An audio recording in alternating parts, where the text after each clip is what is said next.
Um milionário é expulso da própria empresa, acusado de roubo e traição. Humilhado, ele afunda no silêncio. Até um menino de rua bate no vidro do carro e diz: "Tio, eu posso salvar a sua empresa." O que aquele garoto carrega nas mãos não é esmola. É a prova que pode destruir tudo. Inscreva-se em nosso canal para não perder mais histórias emocionantes como esta e deixe o seu curtir no vídeo para continuar assistindo. Os flashes estouravam como tiros. Bruno Alencar atravessava o saguão da Alencar Construtora com o semblante petrificado, mas por dentro tudo desmoronava. Repórteres avançavam com microfones como adagas. "Bruno, é verdade que o senhor assinou os contratos de superfaturamento? O que o senhor tem a dizer sobre os 14 milhões desviados?" Ele não respondeu. O império que levara quase 3 décadas para erguer estava prestes a ir a leilão. Fora destituído pelo Conselho Administrativo, acusado de fraude, lavagem de dinheiro e contratos fantasmas. Mas o pior, os documentos que o incriminavam carregavam sua assinatura, e ele sabia que não os havia assinado. Já no estacionamento, entrou no carro sem dizer palavra. O rádio noticiava, e fontes afirmam que a ex-esposa de Bruno Alencar, Patrícia Alencar, colaborou com as investigações. Bruno desligou com um soco. Do lado de fora, o caos urbano seguia como sempre. Enquanto ele ruía, a cidade vivia. Foi num sinal vermelho que tudo mudou. Um menino sujo, magro e descalço bateu no vidro. Bruno o ignorou, cena comum, até notar que o garoto não pedia dinheiro. Estava agitado, ofegante, segurando algo com as 2 mãos. "Tio, tio!" Ele gritava, batendo com força. "O senhor é o Bruno Alencar, não é? Eu sei o que fizeram com a sua empresa." Bruno finalmente virou o rosto. O garoto devia ter uns 10, 11 anos. O cabelo bagunçado, os olhos arregalados, como se carregassem uma urgência que o mundo inteiro tinha esquecido de notar. "Eu posso salvar a sua empresa!" gritou de novo. "Eu juro! A minha mãe me disse como!"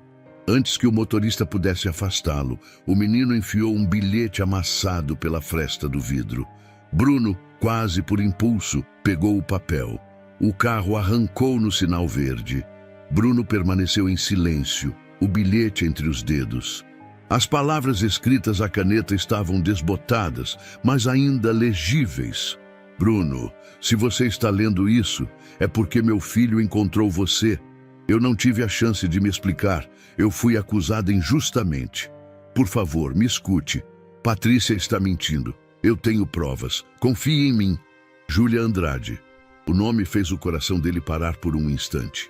Júlia, sua ex-secretária, leal, dedicada, honesta, demitida há 7 anos após uma acusação de vazamento de dados. Patrícia tinha jurado que fora ela. Bruno acreditou. Júlia não teve chance de se defender. Sumiu sem deixar rastro. Ele leu o bilhete novamente. A mão começou a tremer.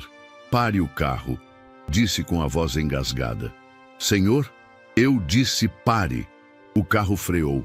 Bruno desceu apressado e procurou o garoto com os olhos. Nada. Pessoas andando, carros passando, vidas seguindo, mas o menino havia sumido como um fantasma que deixava atrás de si uma centelha de verdade. Bruno entrou num beco, depois em outro.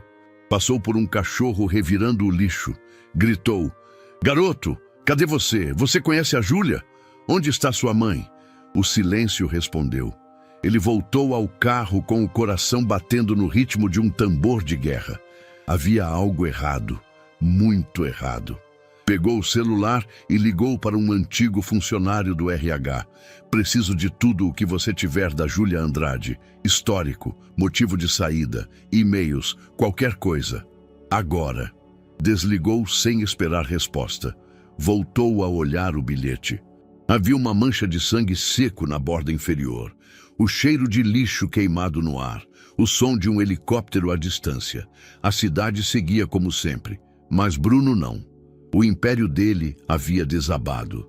E talvez só talvez, a verdade tivesse sido enterrada viva junto com a única pessoa que ele deveria ter escutado.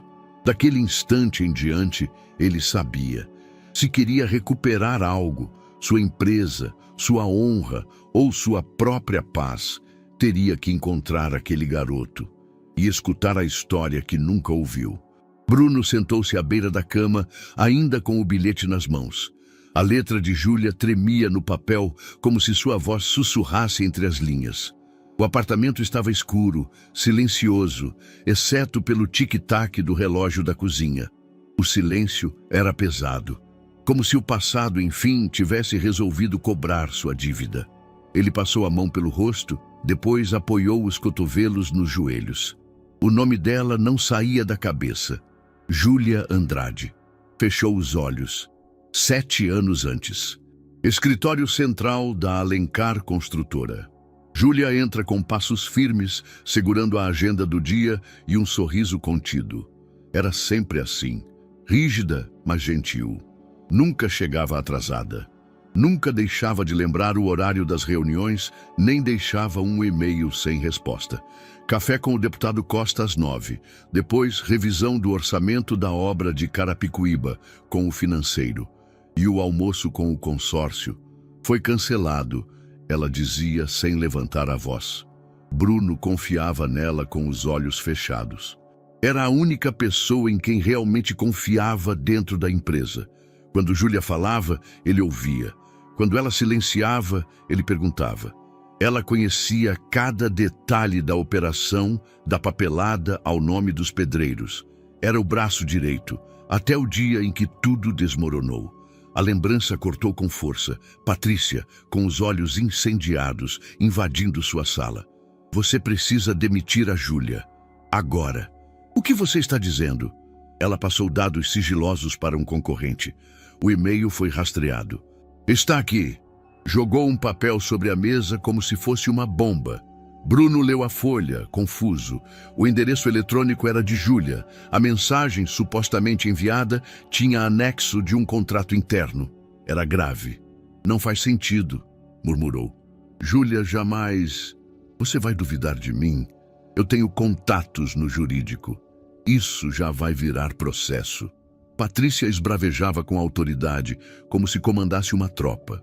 E, na época, ainda exercia poder sobre ele, não apenas como ex-mulher, mas como sócia remanescente. No dia seguinte, Júlia foi chamada. Lembrar da cena fez o estômago de Bruno revirar. O rosto dela atônito, tentando entender o motivo. Você está me demitindo, Bruno? Há um problema sério, Júlia. Um vazamento de dados. O quê? Eu? Isso é um absurdo.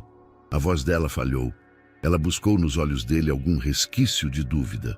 Um pedido silencioso por confiança. Mas ele não a encarou. Não tenho escolha. A diretoria está exigindo providências.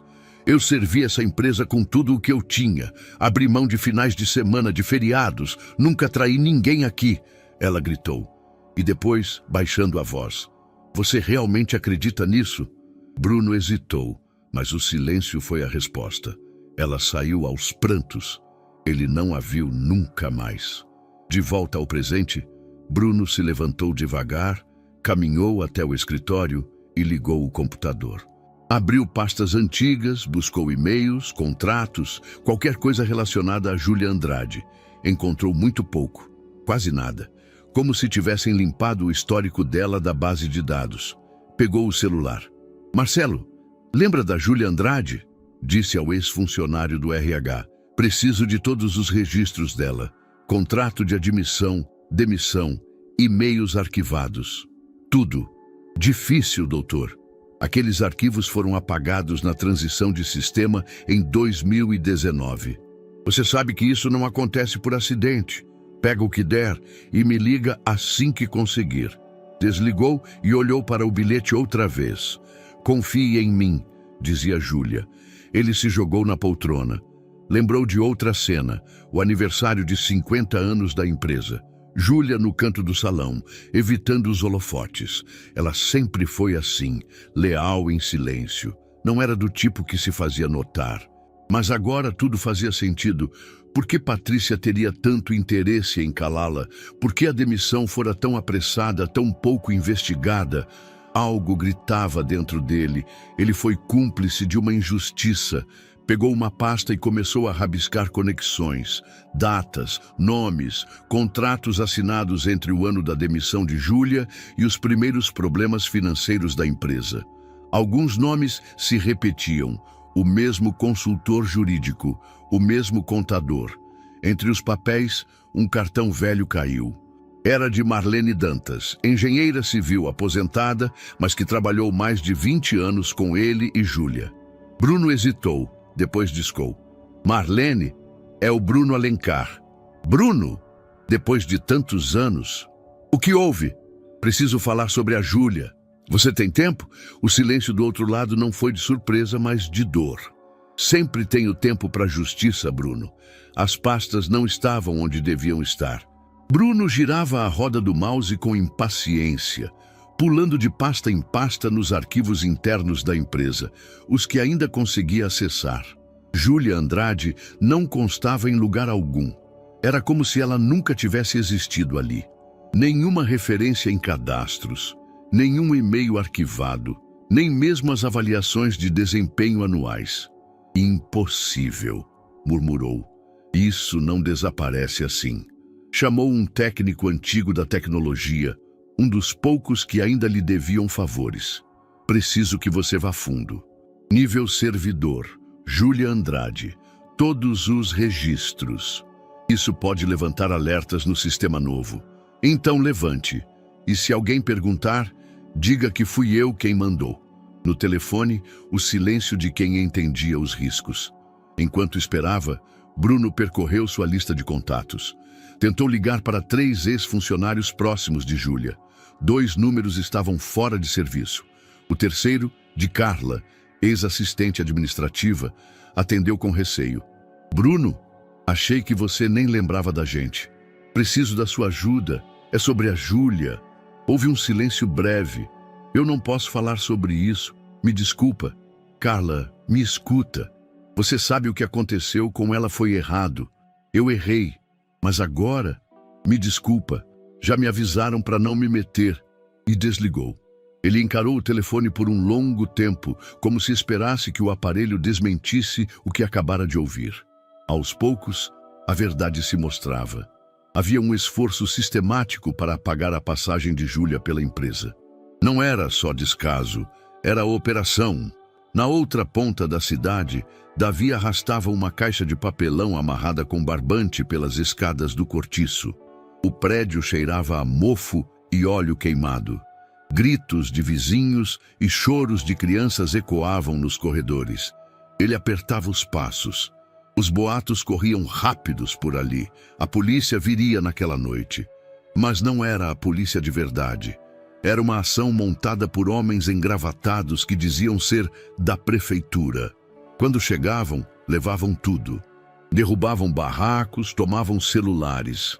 Às vezes voltavam com armas escondidas. Moradores sabiam. Quando esses homens vinham, não era segurança. Era despejo disfarçado. Davi sabia porque vira acontecer no bloco do lado. Subiu até o 4º andar, onde ficava o quarto apertado que era seu mundo. Empurrou a porta, acendeu a lanterna do celular e tirou o colchão do chão. Debaixo dele, um espaço de madeira solta. Puxou com cuidado. Ali, escondida por sua mãe antes de morrer, estava a caixa. Pegou e abraçou como quem segura uma lembrança viva. Barulhos no térreo, gritos, portas arrombadas. Davi trancou a respiração, saiu pelos fundos, pulou uma grade enferrujada, rasgou a calça num arame. Não parou. Com a caixa nos braços, correu pelos becos. Chuva fina começava a cair e o céu parecia carregar a mesma tensão que escorria no peito dele.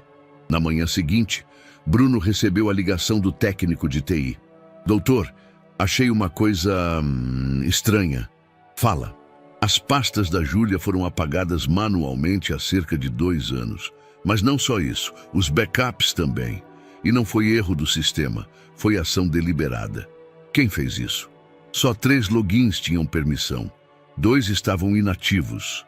O terceiro, é o da Patrícia. O sangue de Bruno gelou. Respirou fundo. A pulsação nas têmporas batia como martelo. Tem certeza? Absoluta. Se quiser, eu envio o log de acessos. Faça isso. Agora. Desligou e ficou imóvel por um tempo. Então, lentamente pegou o celular e digitou um nome que não via há anos. Marlene Dantas. Enviou uma mensagem curta. Podemos conversar hoje sobre Júlia? Preciso da verdade. Davi se encolhia debaixo da marquise de um supermercado fechado. A caixa estava molhada nas beiradas, mas o conteúdo parecia intacto. Ele a abriu com cuidado. Lá dentro, documentos dobrados, um caderno de anotações com a letra miúda da mãe, uma foto dela ao lado de um homem alto de terno, que ele reconheceu agora como Bruno, e um pequeno objeto metálico. Era uma chave, antiga, de cofre. Davi segurou o objeto e sentiu um arrepio na espinha. Aquilo não era só uma lembrança, era um caminho. A casa era só casca agora. Janelas quebradas, paredes descascadas, um portão que mal pendia da dobradiça. O jardim seco parecia ter morrido há anos. Davi ficou parado em frente, segurando a caixa, como se aquilo fosse tudo o que lhe restava. E no fundo, era mesmo. A casa onde morara com a mãe ficava nos fundos de um terreno que pertencia a uma senhora que alugava cômodos para famílias de baixa renda. Quando Júlia morreu, Davi foi expulso sem cerimônia. Agora, o local estava abandonado. Puxou o portão com força, entrou. Cada passo ecoava como uma lembrança. A cozinha ainda tinha restos de azulejos brancos e uma caneca lascada em cima do armário. A porta do quarto estava empenada. Ele teve que empurrá-la com o ombro para abrir. O chão de madeira rangia como se protestasse contra o tempo. Davi se ajoelhou perto da cama velha, só o estrado. Começou a tatear as tábuas do chão, uma a uma, até que uma delas cedeu levemente ao toque. Usou um pedaço de ferro para forçar a abertura. A madeira levantou com um estalo seco. Ali estava. Um pequeno cofre de metal, embutido no assoalho, coberto por anos de poeira. Pegou a chave da caixa. As mãos tremiam. A chave girou. O cofre se abriu. Dentro havia 3 pastas etiquetadas com datas, um pendrive, 2 CDs com rótulos escritos à caneta e um gravador de voz, antigo, mas funcional. Davi o pegou devagar, como quem encontra um fóssil. Aperto no peito. Medo, curiosidade, esperança. Apertei o botão play. Se você está ouvindo isso, é porque não consegui te entregar pessoalmente, Davi. Ou talvez porque o Bruno finalmente tenha escutado. Eu não tive tempo, filho, mas deixei tudo aqui, porque um dia alguém ia precisar saber a verdade. Era a voz de Júlia, ainda firme, mas embargada. Eles mentiram. Eu fui usada como bode expiatório. A Patrícia armou tudo. Pegou meu e-mail, mandou os dados para ela mesma. Depois disse que eu tinha vazado. Eu tentei provar, mas ninguém quis ouvir. O áudio continuava, misto de desabafo e instrução.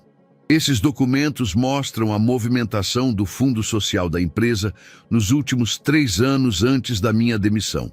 Contratos assinados por Patrícia sem passar pelo conselho. Notas fiscais que não batem. E o nome de um contador, Marcelo Freire. Ele sabia de tudo. O gravador parou com um clique. Davi não sabia o que fazer primeiro. Pegou o pendrive e enfiou no bolso. Reuniu as pastas, as fitou como quem segura uma dinamite prestes a explodir. Ele saiu da casa pela mesma porta arrebentada. Mas agora carregava mais do que uma caixa. Carregava uma bomba.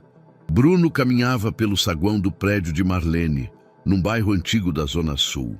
Era um prédio modesto, de arquitetura antiga, mas bem cuidado. Subiu os degraus lentamente, cada passo marcado por um peso que não era físico. Marlene abriu a porta com olhos atentos. Estava mais velha, mas sua presença ainda era firme, sólida. O cabelo branco preso num coque apertado, a blusa de linho abotoada até o pescoço. Parecia uma professora de história aposentada, mas seus olhos tinham o vigor de quem nunca deixou de observar. Você demorou para procurar, disse ela sem ironia. Bruno baixou a cabeça, envergonhado. Eu sei. Ela o convidou para entrar. Chá já estava na mesa. Ele se sentou, meio sem saber como começar. Estou investigando o que aconteceu com a Júlia. Depois de 7 anos, eu recebi algo, um bilhete dela, do filho dela, na verdade, e descobri que os arquivos dela sumiram do sistema. Marlene olhou para ele por um instante. Júlia te admirava. Você sabia disso? Bruno não respondeu. Ela nunca acreditou que você realmente achava que ela era culpada. Mesmo quando saiu daquela sala destruída. Ela dizia, o Bruno só está cego. Um dia ele vai enxergar. Bruno fechou os olhos. A dor era física. Você sabia que era armação? Sempre soube. Eu vi Patrícia entrando e saindo da sala do jurídico mais vezes do que deveria. Vi documentos com rubricas que não passavam por mim, mesmo sendo eu a engenheira responsável por algumas das obras envolvidas. Por que não falou nada? Porque ninguém queria ouvir Bruno. E Patrícia tinha mais poder do que a gente imagina. E você estava do lado dela. Bruno respirou fundo. Tirou da pasta o log de acessos que o técnico de TI lhe enviara. Isso confirma que ela apagou os arquivos da Júlia. Marlene leu, assentiu lentamente. Está começando a juntar as peças. Só espero que ainda dê tempo. Bruno a olhou, com uma pergunta que lhe corroía por dentro. Você sabe onde a Júlia está enterrada? Marlene o encarou. Nem eu, nem ninguém. Depois que ela saiu da empresa, sumiu. Dizem que morreu num hospital público, sem família para reclamar o corpo. E o menino foi parar na rua. Bruno apertou os punhos. Eu preciso encontrar esse garoto. Marlene colocou a mão sobre a dele. Mais do que isso, você precisa ouvi-lo e dar a ele o que você negou à mãe. Bruno assentiu. E naquele momento, não havia mais dúvida. O tempo de silêncio tinha acabado. Era por volta de 1h da madrugada, quando Bruno desceu até o pequeno escritório improvisado em seu apartamento. A cidade seguia adormecida, mas ele não. Acendeu a luminária da mesa e abriu o notebook. O e-mail aguardava em sua caixa de entrada com o título Relatório solicitado confidencial. Digitou a senha com os dedos trêmulos. O coração, que parecia ter se estabilizado, recomeçou a martelar no peito. O primeiro anexo trazia uma lista detalhada de contratos aprovados pela diretoria nos últimos anos. Bruno deslizou os olhos pelas páginas até encontrar o que procurava. Movimentações relacionadas ao fundo de habitação, o mesmo que ele criara para investir em moradias populares. E então viu. Um contrato antigo com data de cerca de 4 anos atrás autorizava o repasse de mais de 3 milhões para uma empresa de nome pouco familiar. Grupo Renove Engenharia. A assinatura? A dele. Só que ele jamais assinara aquilo. Mais adiante, outro documento, datado no mesmo período, registrava a aquisição de terrenos em regiões de risco ambiental por valores inflacionados. 9 milhões, extraídos do mesmo fundo. A assinatura, de novo, atribuída a ele. A boca secou. Abriu outro arquivo, um relatório de movimentações bancárias paralelas. Em vermelho, as datas dos contratos. Em azul, os repasses. Em roxo, as transferências para uma conta bancária em nome de Patrícia Cristina Alencar. Bruno afastou-se da mesa e ficou de pé. Precisou caminhar pelo cômodo, como se o movimento pudesse digerir o que acabara de descobrir. O e-mail também incluía registros de acesso à diretoria executiva. O nome de Eduardo Machado, o novo diretor financeiro, surgia com frequência, sempre vinculado às datas dos contratos fraudulentos. O golpe fora arquitetado com paciência, com frieza e com o nome dele como escudo. Abriu o navegador, acessou as redes sociais. Não era algo que fazia com frequência, mas naquele momento precisava ver. A primeira publicação no perfil de Patrícia era uma foto recente postada há 2 meses. Um jantar requintado, taças erguidas, sorrisos ensaiados. Ao lado dela, Eduardo. Legenda: parceiros na vida e nos negócios. O coração de Bruno bateu em falso. Tudo estava ali, à vista, como uma provocação. Vestiu o casaco, pegou as chaves e saiu. A noite estava fria, úmida, mas ele mal sentia. Sabia exatamente para onde ir. O condomínio de alto padrão onde Patrícia morava permanecia o mesmo. Silencioso, limpo, cuidadosamente decorado para parecer uma bolha distante do mundo real. Bruno passou pela portaria sem dificuldade. O porteiro noturno não o reconheceu, ou se reconheceu, não o deteve. Subiu até o último andar e bateu a porta com firmeza. Patrícia apareceu com um robe vermelho de cetim, o rosto parcialmente maquiado, surpresa no olhar. "Bruno, que loucura é essa?" Ele entrou sem pedir licença. Jogou os papéis sobre a mesa da sala. "Eu quero respostas. Agora." Ela franziu o senho e folheou rapidamente os documentos. "De onde você tirou isso?" "São contratos falsos com minha assinatura, transações ilegais. Comprovadas. O nome da empresa usada é de fachada. E o dinheiro termina na sua conta." Ela sorriu com a frieza de quem já tinha ensaiado aquele momento. "Cuidado com o que fala. Você está invadindo minha casa, agindo como um louco. Está querendo culpar os outros pelos seus próprios erros? Você forjou tudo isso. Usou minha imagem. E o Eduardo é seu cúmplice." Ela deu 2 passos à frente. A postura era defensiva, mas havia algo quase teatral no tom. "E você vai provar como? Diante de qual juiz? A opinião pública já está contra você, Bruno. Você foi o corrupto na capa dos jornais. Vai ser a palavra do homem que caiu em desgraça contra a minha." Bruno sentiu o gosto amargo da impotência. "Isso não vai ficar assim. Eu vou expor vocês." Ela inclinou a cabeça, estudando o rosto dele. "Você realmente acredita que alguém vai te ouvir? Você está acabado. E se continuar mexendo com isso, posso garantir que a queda será ainda mais dolorosa." O silêncio tomou conta do ambiente. Bruno a encarou por longos segundos. Depois, sem dizer mais nada, virou as costas e saiu. Na calçada escura de uma rua paralela ao condomínio, Davi observava. Estava ali desde que vira Bruno entrar no prédio.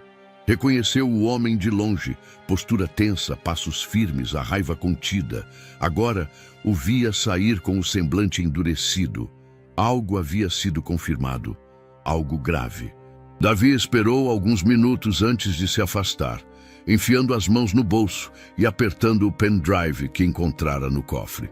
A gravação da mãe ainda estava fresca na memória, mas outra coisa o inquietava mais: a anotação no caderno.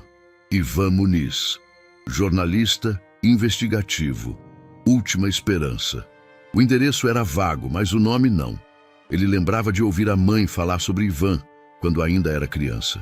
Um homem teimoso que enfrentava grandes empresas, mas que sumira dos jornais depois de sofrer ameaças. Davi não sabia se ele ainda estava vivo, muito menos se o encontraria. Mas se havia uma chance, mesmo mínima, ele não podia desperdiçá-la. A verdade tinha sido enterrada há tempo demais. Agora era a vez dele cavar. A casa estava escondida atrás de um portão de ferro coberto de ferrugem e trepadeiras. O número apagado quase impedia a identificação, e as janelas tinham as persianas sempre fechadas, como pálpebras cansadas de ver. Davi parou em frente, o tênis sujo mergulhado em uma poça d'água rasa. Conferiu o nome riscado com esferográfica num pedaço de papel amassado. Rua das Camélias, 83. Era ali. Tocou a campainha. Nada. Tocou de novo. Esperou. Um rangido no segundo andar. Um vulto atrás da cortina. A porta se abriu minutos depois, devagar. Um homem magro, barba por fazer, cabelo desgrenhado, apareceu com expressão de poucos amigos. Ele vestia uma camisa social amassada e segurava uma caneca rachada com algo que cheirava a café frio. "O que você quer?" perguntou direto. Davi hesitou, mas apertou o passo. O senhor é o Ivan Muniz? Silêncio. O homem franziu o senho, quase ameaçando fechar a porta. Eu sou filho da Júlia Andrade. Minha mãe falava do senhor. Ela disse que, se um dia tudo desse errado, eu devia procurar você. Ivan não respondeu de imediato. Só observou, como se tentasse decifrar aquele garoto magro e sujo, com os olhos maiores que o corpo. Júlia, aquela da Alencar Construtora? Davi assentiu sem piscar. Ivan suspirou. Entra. O interior da casa era apertado e escuro, com pilhas de jornais, livros velhos e caixas espalhadas como trincheiras. Um computador antigo, montado sobre caixas de cerveja, dominava a sala. Davi sentou-se num sofá poído. Ivan se acomodou na poltrona ao lado e pegou o gravador que o garoto estendia. Tá funcionando? Tá sim. Escuta até o final, por favor. Ivan ligou o aparelho. A voz de Júlia preencheu o ambiente com uma clareza quase dolorosa. A gravação durava pouco mais de 7 minutos, mas bastaram 2 para a expressão do jornalista mudar. O olhar antes indiferente agora era fixo. A cada frase de Júlia, sua testa franzia mais. Quando a gravação terminou, ele permaneceu imóvel por um tempo. Eu lembro da Júlia. Conheci ela numa reunião interna, quando investigava os contratos emergenciais de obras públicas. Ela me passou um dossiê parcial, mas sumiu logo depois. Me disseram que ela tinha fugido. Ela não fugiu, Davi respondeu com firmeza. Ela foi apagada. Ivan se levantou devagar, andou até o computador e conectou o pendrive entregue pelo garoto. Abriu os arquivos, pastas, documentos, notas fiscais, planilhas e contratos. Isso aqui é grande, murmurou. É o suficiente para provar que o Bruno foi sabotado? Ivan olhou para o menino, avaliando cada traço do rosto sujo e determinado. Pode ser, mas isso sozinho não derruba ninguém. É preciso mais. Gente certa, hora certa e coragem. Eu tenho coragem, disse Davi, sem hesitação. Ivan não sorriu, mas uma faísca renasceu em seu olhar. A mesma que já incendiara manchetes anos antes. Ele estendeu a mão. Se você estiver disposto, então vamos juntos. Bruno observava à distância. Fazia 3 dias que o garoto reaparecera diante da sede da empresa, vagando pelas calçadas, dormindo sob marquises, alimentando-se do que conseguia com moedas e sobras. Bruno se manteve próximo, disfarçado no banco de um carro, com o vidro semiaberto e um boné cobrindo o rosto. Algo nele não permitia ignorar aquele menino. E agora, sabia que ele era filho de Júlia. Seguiu-o até um pequeno posto de gasolina, onde Davi usou o banheiro para lavar o rosto. Depois, o viu sentar no meio-fio com uma coxinha fria nas mãos. Olhava para o chão como se não esperasse nada dele. Bruno, pela primeira vez, notou algo que não vira nem na própria queda.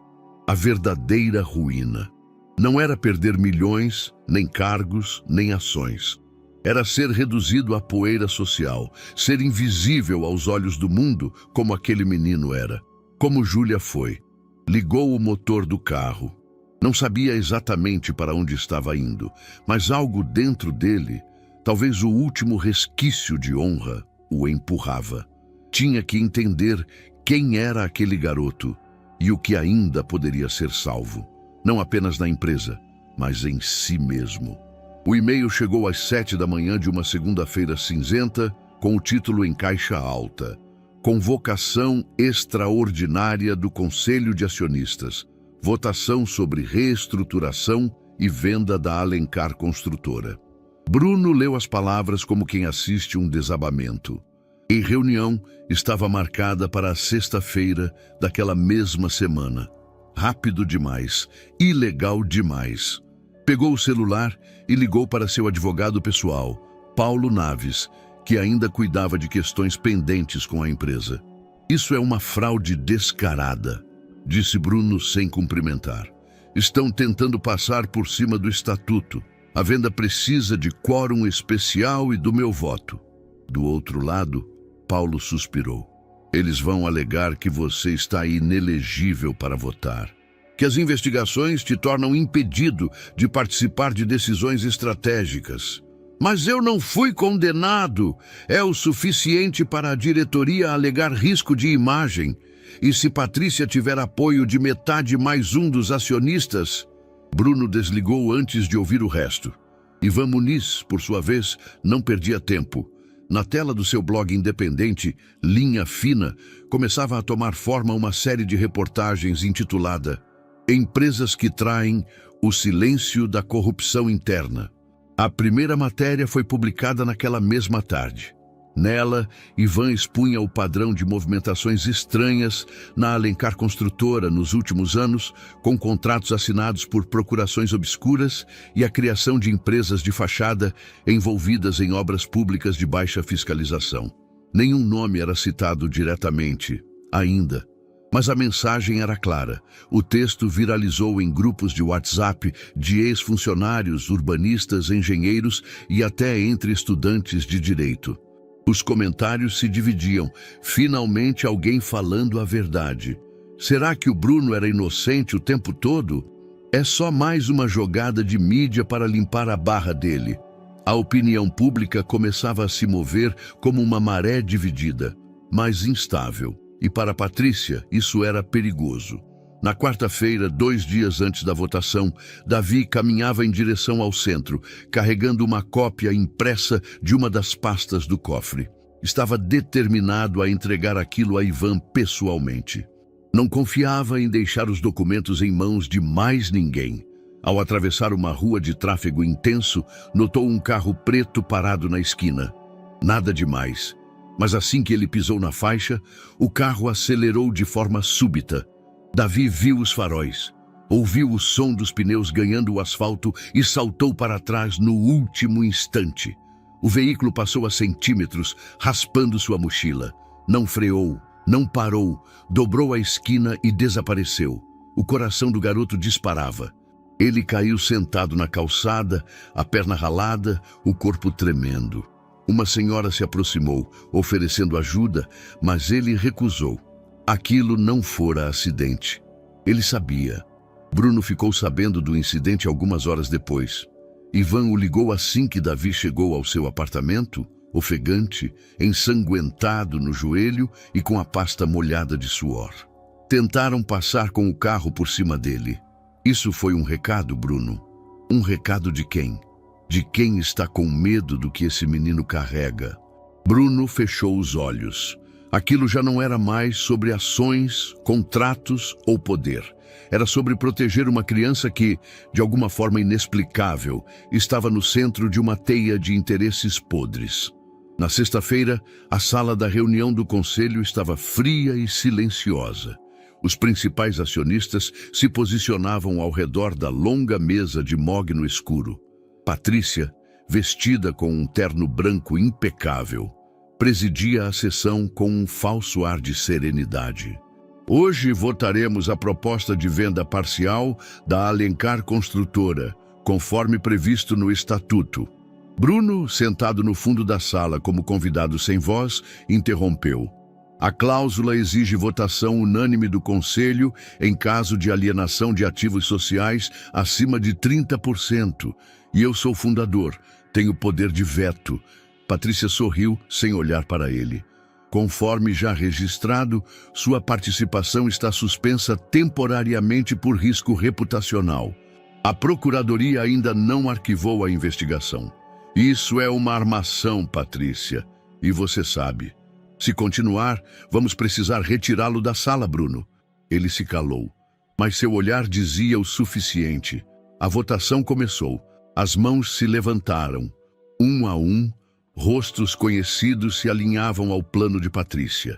O silêncio pesava mais que o ar-condicionado. Bruno saiu antes do resultado ser anunciado. Não precisava ouvir. Já sabia. A empresa estava sendo vendida e o tempo estava se esgotando. A periferia da Zona Leste amanhecia sob uma fina névoa, como se a cidade ainda não tivesse acordado para o que escondia. Em uma viela entre prédios abandonados e barracos improvisados, Bruno descia de um carro popular emprestado. À sua frente, um campo de obras, que deveria ter sido um conjunto habitacional já entregue. Prometeram 120 casas aqui, disse Marlene ao seu lado. Trouxeram máquinas, fizeram barulho, levantaram banners com fotos bonitas e depois sumiram. O mato alto encobria placas de concreto mal colocadas. Algumas colunas já estavam rachadas. O container do canteiro de obras estava vazio, com cadeados arrombados. E as famílias? Bruno perguntou. Foram despejadas de onde estavam, acreditando na promessa. Estão vivendo em barracos do outro lado da linha do trem. Algumas crianças dormem em papelão. Ele caminhou lentamente entre os escombros. Tudo aquilo fora assinado por sua empresa, por sua autorização. Só que não fora ele. Os documentos falsificados, os contratos montados, a fachada da construtora usada como verniz para um esquema muito maior, agora faziam sentido. Patrícia e seus aliados não estavam apenas lavando dinheiro. Estavam alimentando um ciclo de destruição social. Enquanto isso, a imagem de Davi circulava pelas redes como uma fagulha acesa num campo seco. Um vídeo gravado por um jovem ativista viralizou no início daquela semana. Nele, Davi aparece em frente a uma creche abandonada, erguida com verba da construtora, confrontando um político municipal que se aproximava para fazer campanha. "O senhor fala de futuro", dizia Davi, com a mochila no ombro e os pés descalços. "Mas não pisa aqui há anos. O que fizeram com o dinheiro dessa obra? A placa diz que era para ser entregue há 2 anos. O político tenta sorrir, tenta sair pela tangente, mas Davi insiste. "A minha mãe trabalhou para a gente como o senhor. Morreu sem que ninguém escutasse ela. Agora sou eu quem fala, e vocês vão ouvir." O vídeo, curto, carregado de verdade e indignação, foi compartilhado por influenciadores, jornalistas independentes e páginas de movimentos sociais. Não demorou para que o nome do menino começasse a circular em posts com frases como "o garoto que não tem nada a perder e por isso fala o que ninguém ousa". Bruno assistiu ao vídeo no celular, dentro do carro estacionado próximo a uma feira de rua. Não piscou. O rosto do garoto, sua fala precisa, sua raiva honesta, eram impossíveis de ignorar. Foi tomado por um misto de orgulho e culpa. Davi estava fazendo o que ele, com todos os seus recursos, ainda não conseguira: ser ouvido. Ivan recebeu um convite para uma entrevista ao vivo numa rádio comunitária com grande audiência online. Levou Davi com ele. O menino, desconfiado, relutante, sentou-se diante do microfone como quem encara uma sala de tribunal. Mas quando o locutor perguntou o que ele esperava da justiça, Davi não hesitou. "Que ela não chegue tarde demais, como chegou para minha mãe." O silêncio do estúdio falou mais que 1000 perguntas. O locutor engoliu seco. Ivan, do outro lado da mesa, fixava os olhos no menino com um respeito silencioso. No mesmo dia, Bruno visitou uma segunda obra abandonada em um bairro na Zona Norte. A situação era idêntica. Promessas feitas, verbas liberadas, placas com o logotipo da empresa ainda de pé. Nenhum tijolo colocado com dignidade. Nenhuma família real atendida. Na saída, uma menina de 9 anos o abordou. "O senhor que é o dono da empresa?" Ele hesitou. "Fui." Ela apontou para o terreno. "Meu pai ficou doente esperando essa casa. A gente vendeu tudo achando que vinha morar aqui." O que Bruno sentiu naquele momento não foi só vergonha, foi luto. Por ter sido cúmplice, ainda que por omissão. Por ter deixado que sua empresa virasse instrumento de destruição para famílias inteiras. Na noite daquele dia, Bruno ligou para Ivan. "Eu quero dar uma entrevista." "Tem certeza?" "Não, mas eu preciso." Ivan sorriu, mesmo que o outro não pudesse ver.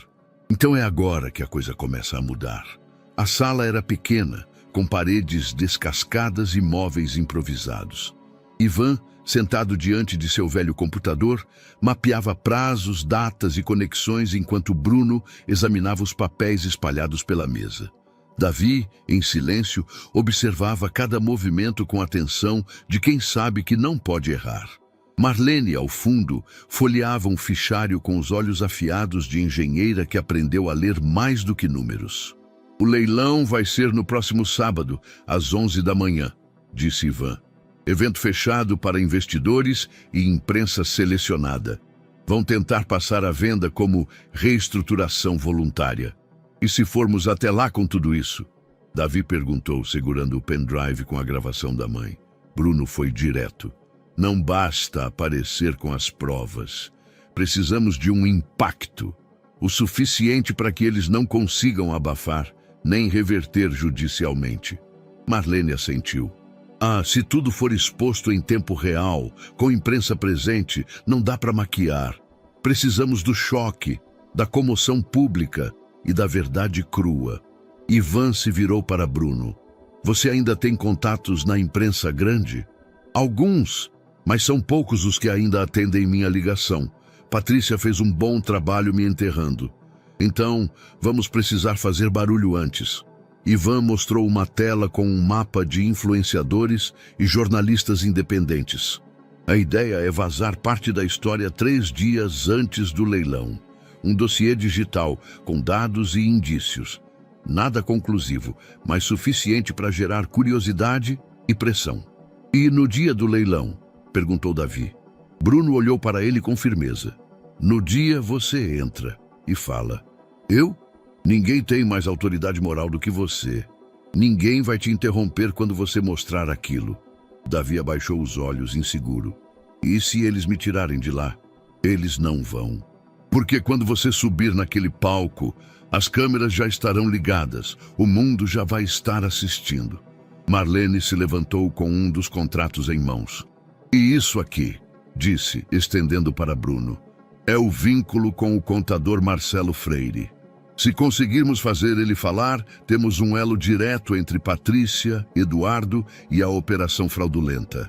Ivan anotava tudo. "Então temos 3 frentes. Exposição online antes do evento, coleta de depoimento do contador e entrada surpresa no leilão com gravação e documentos em mãos." Bruno encarou cada um dos rostos ali. "Isso precisa funcionar, porque é a nossa última chance." Na mesma noite, do outro lado da cidade, Patrícia sentava-se em frente a um advogado particular.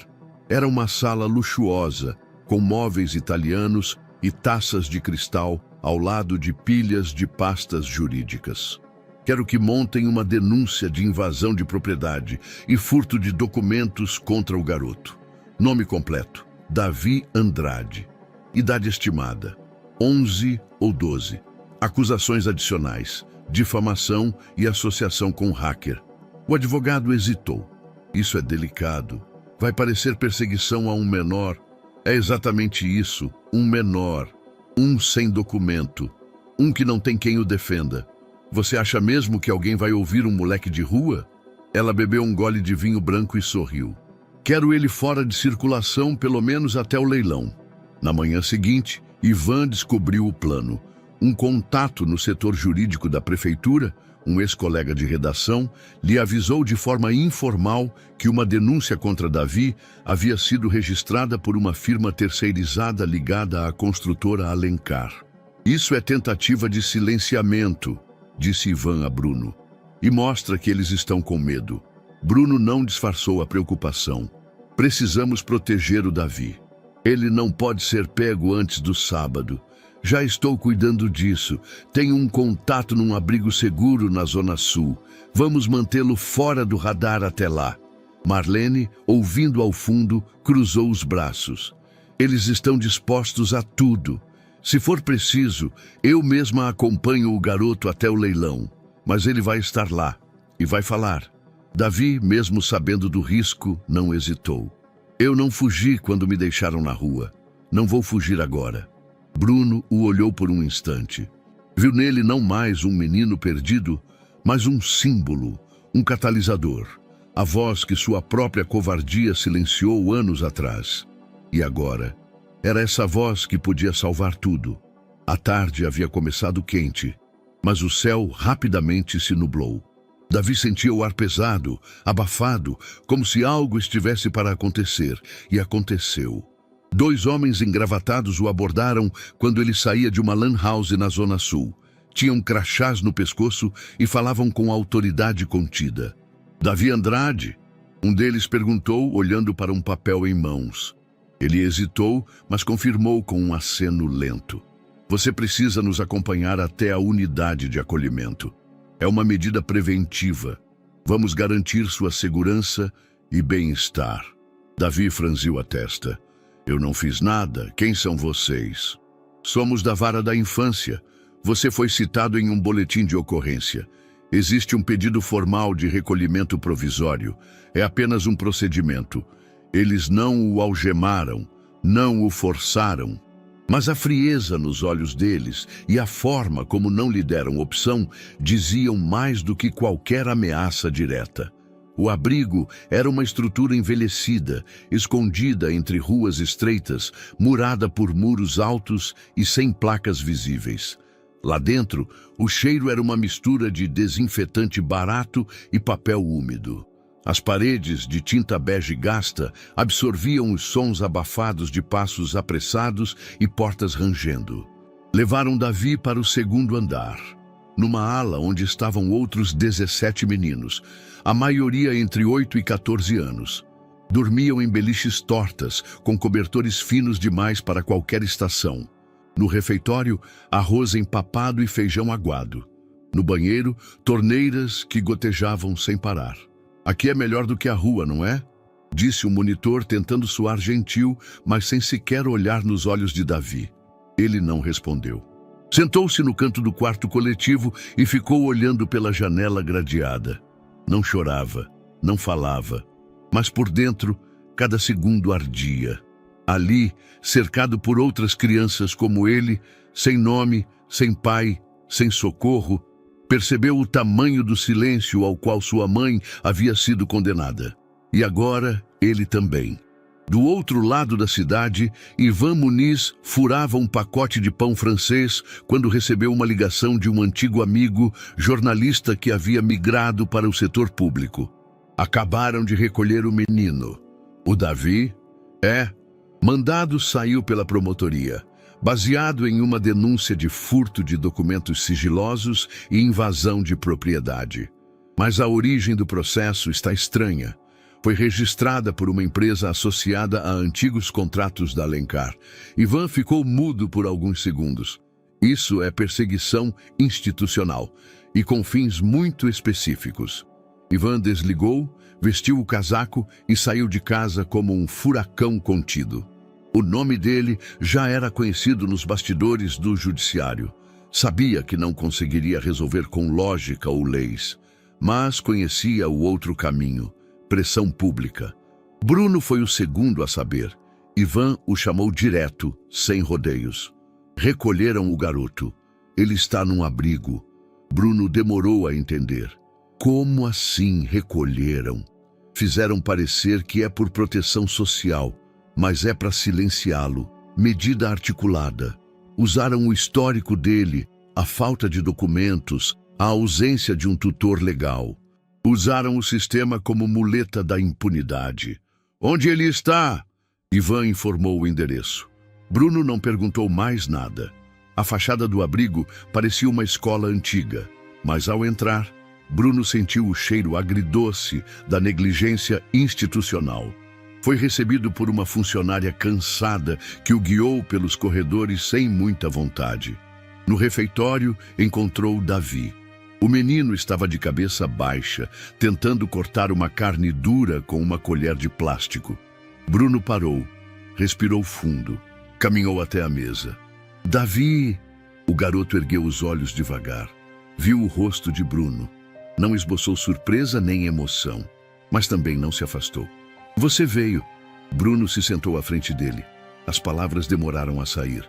Eu sinto muito. Isso aqui... Davi fez um gesto ao redor, referindo-se ao lugar. É comum pra gente. Não deveria ser. Mas é. Desde que minha mãe morreu, eu já passei por 3 desses. Em um, uma criança sumiu. Ninguém falou nada. No outro, tinha rato no chuveiro. Bruno abaixou a cabeça. Aquilo doía, e ele sabia que sua dor era uma sombra da realidade do menino. Eu falhei com você, com sua mãe. Eu não preciso de desculpa. Preciso que você me ajude a fazer eles escutarem. Bruno assentiu. Mas as palavras não bastavam. Ele tirou o lenço do bolso e, pela primeira vez em muitos anos, chorou diante de alguém. Não um choro teatral, mas um derramar real. Era luto, era vergonha, era o peso do silêncio que ele havia sustentado. E ali, naquele abrigo escondido, um empresário outrora poderoso e um menino invisível se olharam como iguais, ambos quebrados, ambos ignorados, ambos feridos por um sistema que protege os que mandam e castiga os que não têm a quem recorrer. Ivan acionou um contato no Ministério Público que devia a ele um favor antigo. Um pedido de liminar foi protocolado naquela mesma noite. No dia seguinte, a ordem de liberação foi assinada com base em inconsistência do processo e ausência de risco real. Davi saiu do abrigo com a cabeça erguida e o coração ainda em silêncio.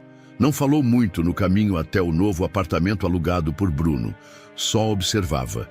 Mas à noite, ao se deitar no colchão novo, com lençóis limpos e um ventilador pequeno zumbindo no canto, virou-se para Bruno e disse: "Eles não me tiraram da rua, mas agora querem me tirar da verdade.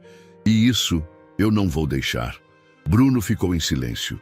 Depois, falou baixo: "No sábado, ninguém vai te calar." A madrugada caiu como um véu carregado sobre São Paulo, pesada, abafada, elétrica. Era a véspera do leilão, o dia em que tudo seria colocado à prova. O dia em que a empresa poderia desaparecer sob os olhos de todos, ou ser salva por um menino e sua história negada. Bruno acordou antes do nascer do sol, envolto em suor frio, como se o peso do passado tivesse se sentado sobre seu peito. Olhou o teto por longos minutos, sem se mover, até ouvir o som de passos leves vindos da cozinha. Davi preparava café solúvel num copo de vidro. O menino ainda estava em silêncio desde a noite anterior. Mas a expressão dizia tudo. Foco. Nenhum traço de medo. Só tensão. Às 10 da manhã, Bruno recebeu o primeiro recado. Um envelope deixado na portaria do prédio onde ele mantinha o escritório temporário. Dentro, uma foto dele saindo com Davi do abrigo e outra. Marlene ao lado de Ivan numa cafeteria discreta. Um bilhete digitado em fonte fria e calculada dizia: "Ainda dá tempo de desistir. Se não recuar, você não é o único que vai perder tudo." Bruno encarou a mensagem por alguns segundos, depois rasgou o papel, mas o efeito não desapareceu. Durante o resto do dia, sentiu-se seguido.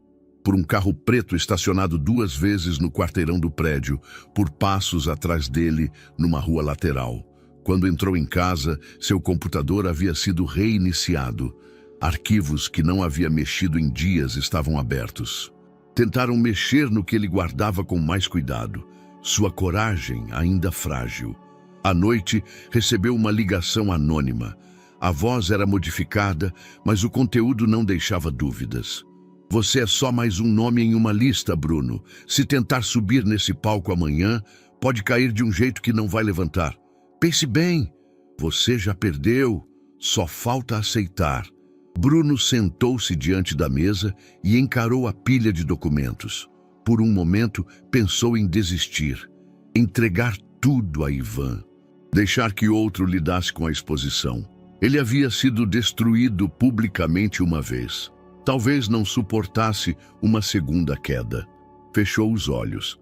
Lembrou da mãe de Davi, de Júlia parada em sua frente anos antes, implorando para ser ouvida.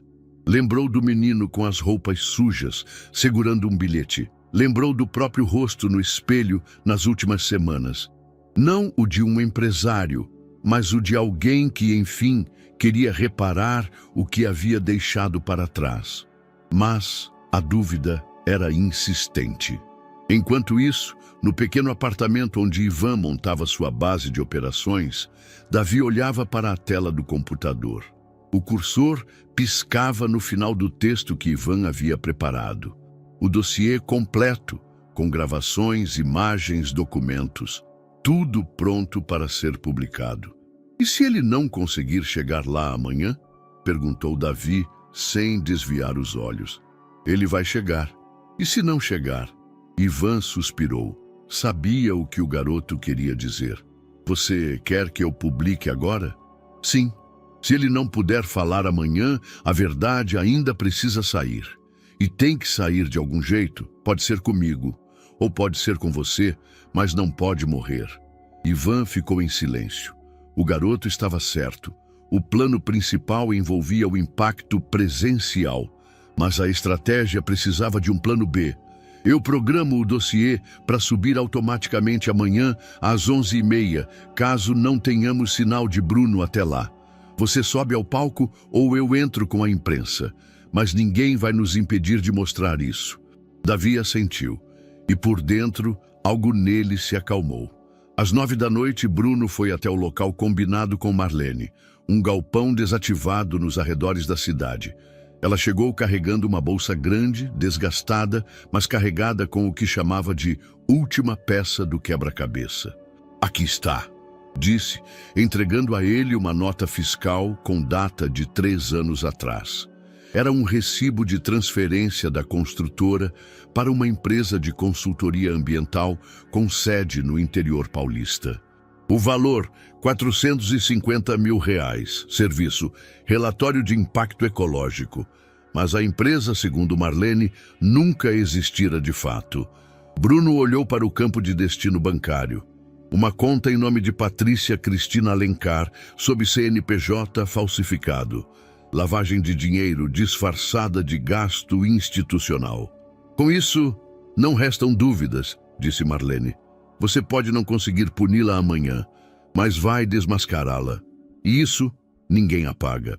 Bruno segurou o papel como se fosse uma relíquia e, pela primeira vez em muito tempo, respirou fundo sem sentir vergonha. No apartamento de Ivan, já de madrugada, Davi ajeitou o bilhete da mãe numa pasta de plástico transparente. Enrolou os documentos em uma faixa de tecido. Vestiu uma camisa emprestada, calça limpa e se olhou no espelho rachado da sala. Seus olhos não eram mais os de um menino de rua. Eram os de alguém que estava prestes a ser visto. Na última hora do dia, Bruno escreveu uma carta à mão, curta, direta. Júlia, onde quer que esteja, amanhã eu finalmente vou te ouvir. E vou fazer o mundo escutar também. Dobrou o papel e o colocou no bolso. O caos viria pela manhã. Mas aquela noite foi de silêncio tenso. O tipo de silêncio que precede um terremoto. A sede da Alencar Construtora nunca esteve tão movimentada. E nunca tão silenciosa ao mesmo tempo. Carros de luxo chegavam em fila ordenada. Jornalistas se aglomeravam atrás das grades de segurança, portando microfones, câmeras e olhos sedentos por qualquer gesto suspeito. O leilão de alienação da empresa era o evento corporativo do ano, e o clima, apesar do requinte aparente, era de julgamento. Um fim anunciado. Seguranças uniformizados controlavam as entradas. Apenas nomes previamente aprovados entravam. Um deles conferia documentos, enquanto o outro observava com olhos experientes cada movimento ao redor. Davi observava de longe. Vestia calça social escura, camisa branca limpa e carregava uma mochila preta discreta, mas pesada com o conteúdo mais valioso daquela manhã. O pendrive com a gravação de Júlia, o bilhete original e a pasta com documentos que desmentiam toda a narrativa oficial. Estava com um crachá falsificado, uma cópia adaptada de uma antiga credencial de imprensa feita com a ajuda de Ivan. Entrar não seria fácil, mas ele sabia que precisava estar dentro antes das 11. Bruno não conseguiu nem passar pela recepção. A liminar fora entregue pessoalmente por um oficial de justiça meia hora antes. Um bloqueio judicial o impedia de adentrar qualquer propriedade da empresa durante o processo de leilão, por risco de interferência indevida. Assinada por um juiz associado à diretoria atual, era clara a intenção de excluí-lo de forma definitiva. Ele ficou do lado de fora, junto a Ivan, ambos observando o edifício de concreto e vidro com o tipo de olhar que se tem diante de um prédio em chamas. Não havia nada mais que pudessem fazer naquele momento, não com as mãos, mas ainda havia a voz.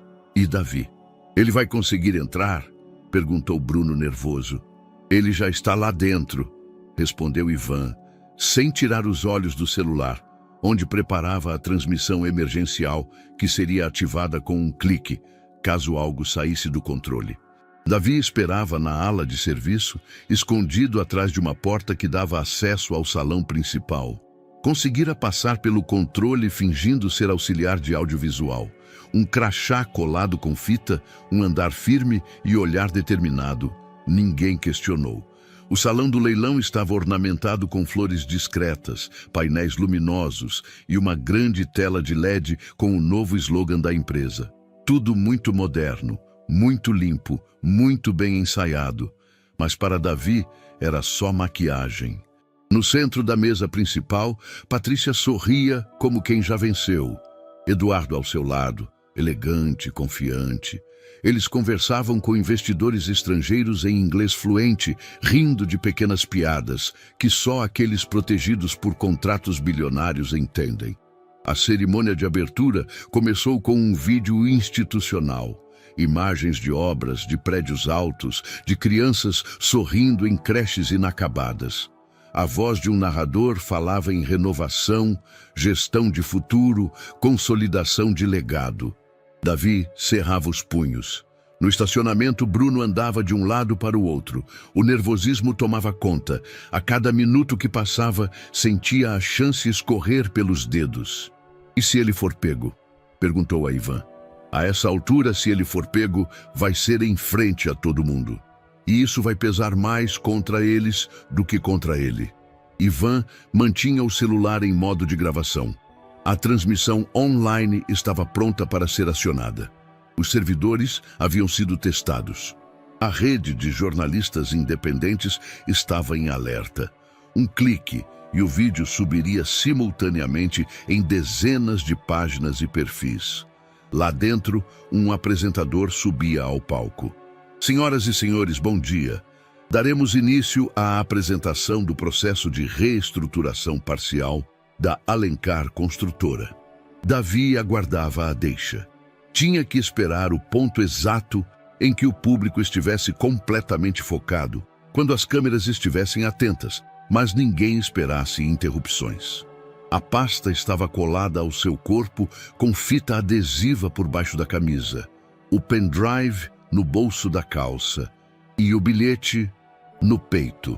Faltavam 15 minutos para o início da rodada de lances. Patrícia fez um sinal com a cabeça. Um assessor subiu ao palco e começou a explicar os detalhes financeiros, termos técnicos, projeções de lucros, estimativas de mercado. A linguagem era fria, cirúrgica, mas tudo aquilo era fachada. Davi respirou fundo. Caminhou até a lateral do palco, misturando-se ao pessoal de apoio técnico. Ninguém o notou.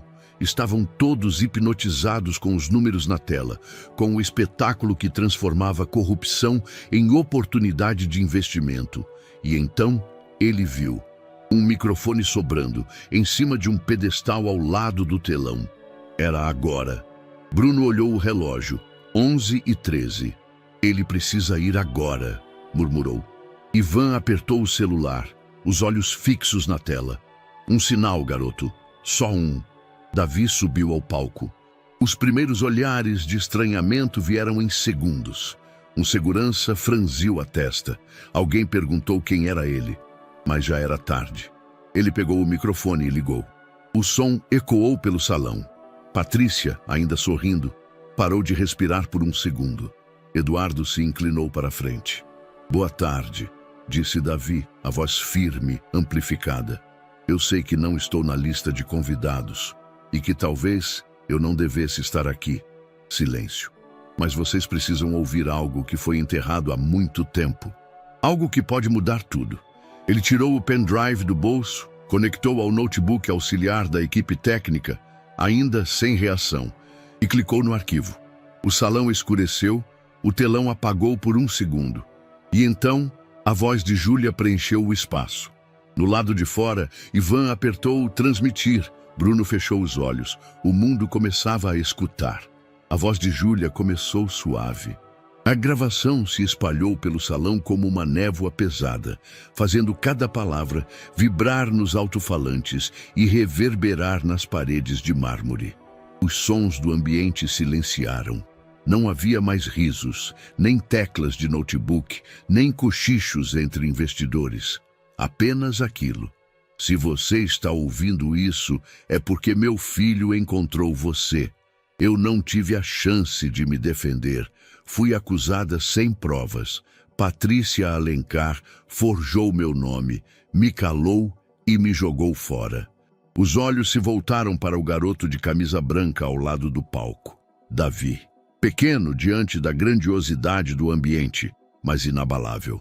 A gravação seguia. Eles usaram a empresa para lavar dinheiro.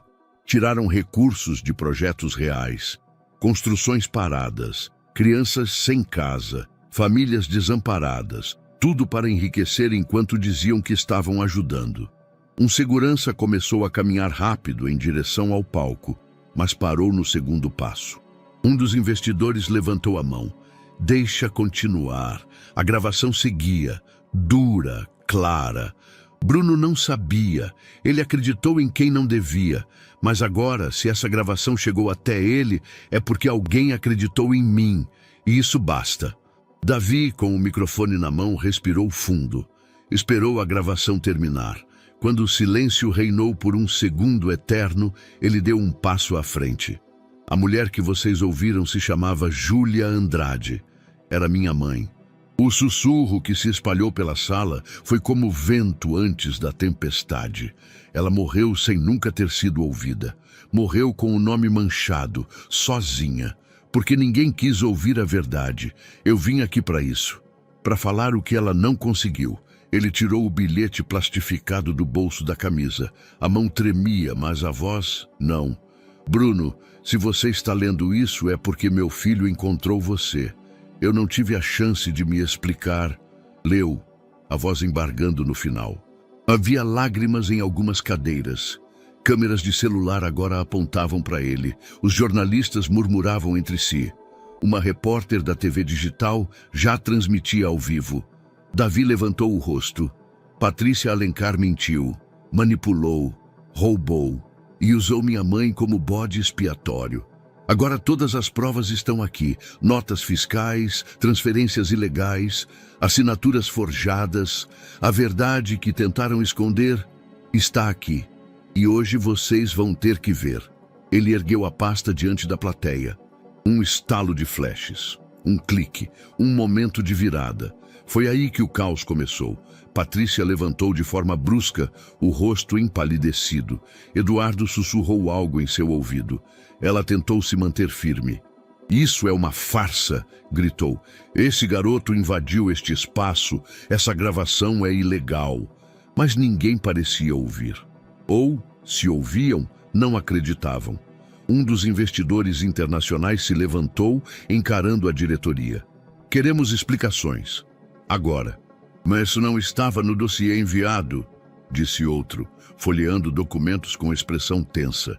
Essas denúncias são graves. Precisamos suspender esse processo imediatamente, exigiu um terceiro.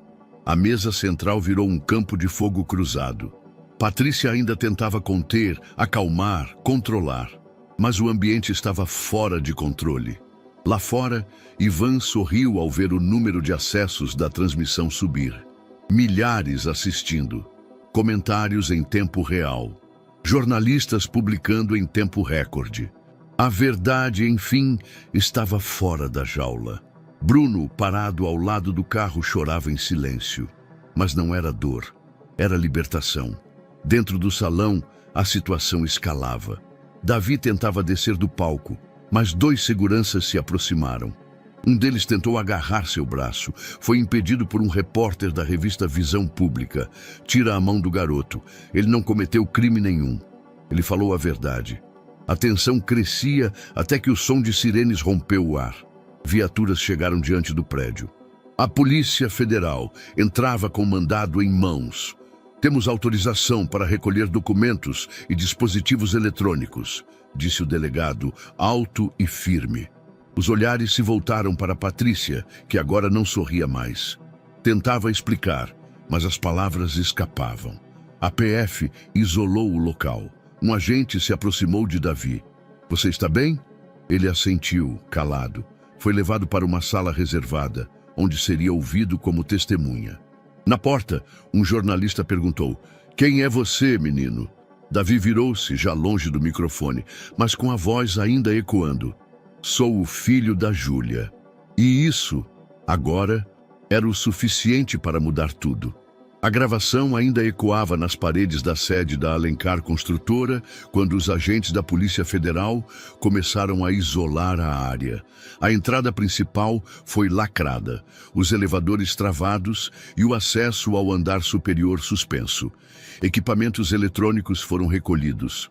A ordem judicial autorizava a apreensão imediata de tudo que estivesse relacionado às denúncias apresentadas. Patrícia mantinha a postura, mas por dentro a armadura já havia trincado. Sentada à cabeceira da mesa, ela tentava reorganizar os documentos à sua frente, como se pudesse reescrever a história com um grampeador e um novo discurso. Eduardo, ao seu lado, suava. Evitava encarar qualquer um. Isso é um circo, disse ela, tentando manter o tom calmo. Mas ninguém respondia. Os investidores agora estavam mais preocupados com seus próprios nomes, sendo atrelados a um escândalo, do que em ouvir desculpas corporativas. Um deles, executivo estrangeiro, virou-se para a comissão. Queremos retirada imediata da nossa oferta e o retorno dos documentos entregues à diretoria. Estamos entrando em contato com nossa assessoria jurídica, disse outro. Isso compromete não apenas o leilão, mas nossa imagem. As cadeiras começaram a se esvaziar. Representantes de fundos financeiros saíram às pressas do auditório, falando em inglês ao telefone, olhos arregalados, pastas embaixo do braço. O leilão, ali, estava morto. Do lado de fora, Ivan narrava cada passo da operação. Com um tripé simples, câmera frontal e o microfone do celular, descrevia o que via. A Polícia Federal chegou com mandado de apreensão. Testemunhas confirmam que documentos apresentados por Davi Andrade, filho de Júlia Andrade, apontam diretamente para a ex-diretora Patrícia Alencar e o atual diretor financeiro Eduardo Machado. Enquanto falava, os comentários explodiam na tela. Ela vai ser presa. O garoto é um herói. Finalmente a verdade. A audiência da transmissão ultrapassava 100 mil visualizações simultâneas. Hashtags com o nome de Davi, de Júlia, da empresa, do escândalo, dominavam os trending topics nacionais. No interior da sede, um agente da PF apresentou os papéis apreendidos no local à equipe de perícia digital. Ao lado, Marlene entregava a cópia da nota fiscal com os dados da empresa laranja vinculada à Patrícia. Isso comprova o uso de verba desviada para enriquecimento pessoal, disse ela, com a segurança de quem conhecia a estrutura interna da empresa de ponta a ponta. O perito digital, em minutos, confirmou que os contratos assinados com empresas terceirizadas apontavam para contas bancárias conectadas a CPF e CNPJ de Patrícia e de uma firma em nome de Eduardo. Já temos o suficiente para abrir uma auditoria externa, informou o delegado responsável. Patrícia, que observava a movimentação com atenção contida, subitamente se levantou da cadeira. Preciso usar o banheiro, disse, já caminhando em direção à saída lateral. Um agente a seguiu discretamente. Minutos depois, Patrícia tentou sair pela garagem de serviço, entrando num carro com motorista particular, mas não teve tempo de respirar aliviada. O carro foi cercado por 2 viaturas. Senhora Alencar, a senhora está detida sob suspeita de fraude documental, desvio de verba pública e obstrução de justiça. Temos ordem para levá-la à Delegacia Federal para depoimento imediato. Ela não respondeu. Não havia o que dizer. No rosto, a altivez deu lugar ao cansaço. Eduardo foi detido ainda no prédio. Tentou argumentar. Disse que apenas cumpria ordens, que não sabia dos detalhes. Mas os contratos assinados por ele diziam o contrário, e o log de acessos do sistema interno também. Na frente do prédio, Bruno não falou, apenas observava. Era o fim de um ciclo que começara não com uma denúncia, mas com um erro. O de ter deixado uma voz inocente ser calada. Agora, tudo estava vindo à tona. Não era alívio exatamente. Era algo mais profundo. Como se o mundo estivesse finalmente corrigindo sua própria negligência. Davi saiu da sala onde havia prestado depoimento como testemunha. Os olhos estavam pesados, mas firmes. Quando passou pela recepção, um repórter se aproximou com o celular ligado. Davi, você imaginou que isso tomaria essa proporção? O garoto olhou para a câmera e disse apenas: minha mãe dizia que verdade demora, mas chega. E seguiu seu caminho. Horas depois, a imprensa nacional estampava as manchetes. Escândalo da Alencar Construtora. Ex-diretora e executivo detidos, após denúncia de menino órfão. A voz de Júlia. Gravação de ex-secretária desmascara fraude bilionária. Leilão suspenso. Justiça determina auditoria completa na empresa. Programas de TV interromperam pautas para mostrar trechos da gravação. Sites publicavam análises, perfis de Júlia, fotos de Davi. O país conhecia agora a história que havia sido escondida por tantos anos. No escritório de Ivan, ele e Bruno assistiam à cobertura ao vivo. A auditoria será iniciada nos próximos dias, dizia uma jornalista. Há expectativa de que Bruno Alencar, fundador da empresa, reassuma o comando enquanto o processo avança. Bruno respirou fundo. Não é sobre reassumir. Então é sobre o quê? Ele olhou para a tela. A imagem de Davi em silêncio, diante das câmeras, em contraste com os gritos e flashes. Sobre devolver à verdade o lugar que tiraram dela. Os dias que seguiram ao escândalo foram turbulentos. Noticiários ainda discutiam as ramificações legais do caso, enquanto a sede da construtora Alencar se transformava em um campo de inspeções, reuniões emergenciais e perícias internas. O leilão foi oficialmente cancelado por determinação judicial. A presidência interina, ocupada por um dos conselheiros mais antigos, foi dissolvida. Por decisão da Assembleia de Acionistas, Bruno Alencar foi reconduzido ao cargo de diretor executivo da empresa que ele mesmo fundara. Mas ele já não era o mesmo homem. Na manhã em que assinou a documentação de retorno ao cargo, Bruno observou seu nome gravado na placa dourada da sala principal. Por um instante, sentiu um peso familiar no peito, o orgulho de um legado construído com esforço. Mas o sentimento não durou. Não havia mais glória em comandar, apenas responsabilidade. Passou os olhos pelo gabinete impecável, pelas poltronas de couro, pelas persianas automáticas que filtravam a luz da cidade lá fora. Tudo limpo, silencioso, eficiente, mas também estéril, impessoal, distante do mundo real. Ele pediu um café, recusou as flores enviadas por empresários oportunistas e desligou o telefone ao primeiro parabéns. Não era momento para comemoração. O império que recuperara tinha sido construído sobre silêncios perigosos. Agora era hora de escutar o que nunca quis ouvir. 3 dias depois, Bruno visitou o cortiço onde Davi vivia antes de tudo acontecer. O mesmo lugar de onde havia sido expulso à força durante uma falsa batida policial. Chegou sem seguranças, sem assessores, sem crachá. Vestia uma camisa simples e sapatos empoeirados de propósito. O prédio era uma estrutura decadente, emparedada por tapumes de madeira podres e tijolos aparentes. O cheiro era de umidade, de gás vazando, de cozinha improvisada e roupa mal lavada. Lá dentro, crianças cruzavam corredores escuros, pés descalços e olhares desconfiados. Algumas sorriam, tímidas, outras o ignoraram. Acostumadas a ver homens com promessas ocas e palavras ensaiadas. Bruno conversou com uma senhora chamada Rosa, que morava ali há 26 anos. Ela o guiou pelos becos internos, mostrou as goteiras, os buracos nas paredes, os fios desencapados. E depois apresentou os esquecidos. 6 crianças dormindo em um mesmo colchão, 3 meninos cuidando de uma menina de colo, um adolescente que não falava há 2 anos, um bebê deitado em cima de uma pilha de roupas. Muitos vêm aqui e dizem que vão ajudar. Rosa comentou sem raiva, apenas cansaço. Depois somem, como sempre. Bruno escutou em silêncio e, pela primeira vez, não prometeu nada.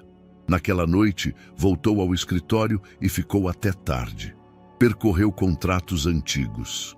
Localizou áreas que haviam sido prometidas para a habitação social, mas nunca utilizadas. Vasculhou os arquivos sobre os projetos cancelados por falta de viabilidade.